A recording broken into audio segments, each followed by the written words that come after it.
और उनके परम मित्र बन करके मोक्ष को प्राप्त। और कहाँ श्री कृष्ण थे, कहाँ सुदामा जी थे, कहाँ आज हम लोग हैं। फिर भी अगर भारतवर्ष में मित्रता में किसी का गुणगान गाया जाता है तो कृष्ण और सुदामा ही ऐसे परम मित्र हैं। हमारा आपका ऐसा कोई मित्र नहीं, हमारा तो नहीं है, आप लोगों का तो पता नहीं है। उसी प्रकार से कृष्ण और सुदामा का ही परम मित्र गुणगान गाया जाता है।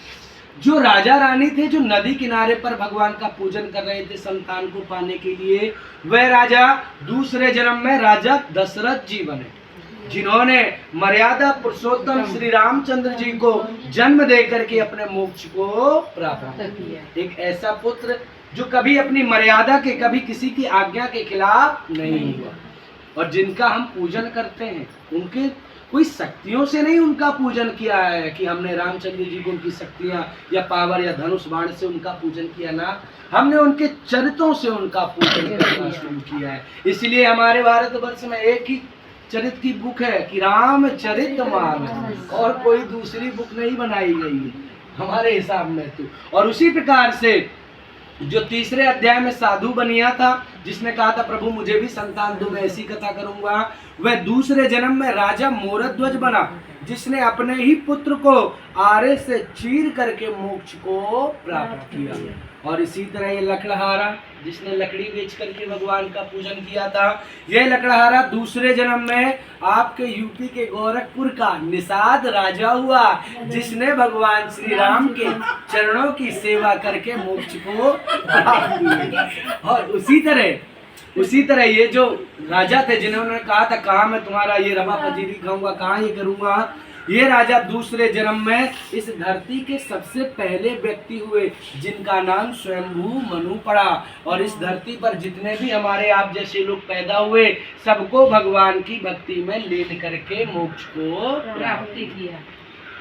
इसीलिए ना तो हमने रामायण देखी, ना महाभारत देखा, लेकिन अयोध्या में श्री राम मंदिर बनते आंखों के सामने देखा है। यही सत्य है, बाकी सब कुछ व्यर्थ है। इसीलिए हमारे भारतवर्ष में नारा है, सब लोग बोलेंगे कि एक ही नारा, एक ही नाम, जय श्री राम, जय श्री राम। और जो ज्यादा पढ़ लिख गए हैं, उन्होंने भी एक नारा निकाला है, क्या कि हम दो, हमारे दो, और माँ बाप को घर से निकाल दो, ऐसा जरा भी न करें। हम दो, हमारे 4-5, ताकि सनातन की रक्षा हो। हमारे माता पिता, क्योंकि उनके ही चरणों में चारों धाम। और हमारी बातों का विश्वास ना हो तो शंकर भगवान की और गणेश जी की गाथा गा लेना एक बार। और उसी प्रकार कहते हैं कि जो भी भगवान का पूजन करते हैं, भगवान उनकी सभी मनोकामना एक दिन निश्चय जीविका पूरी करते हैं। और भगवान हमसे कुछ लेने का कार्य नहीं करते हैं कि हमसे कुछ ले रहे हैं, भगवान सबको देने का कार्य करते हैं। किसी से लेने वाला कोई कार्य नहीं, और देता वही है जहाँ पर सीधे राम भगवान की कृपा हो। पूजा तो हमने आज करी, पूजा तो हमने अभी 2 घंटा 4 घंटा पहले से करी। आप लोगों ने कल से ही 10 लोगों के घरों में रोटी देने का कार्य किया है, तब जाके ये पूजन की गई है। तो भगवान हमेशा लोगों को देने का कार्य करते हैं, ना कि किसी से लेने का। तो यहीं पर हम अपनी बाड़ी को विराम देंगे। कुछ गलती से जाने अनजाने मुंह है निकल गया होगा तो क्षमा करें।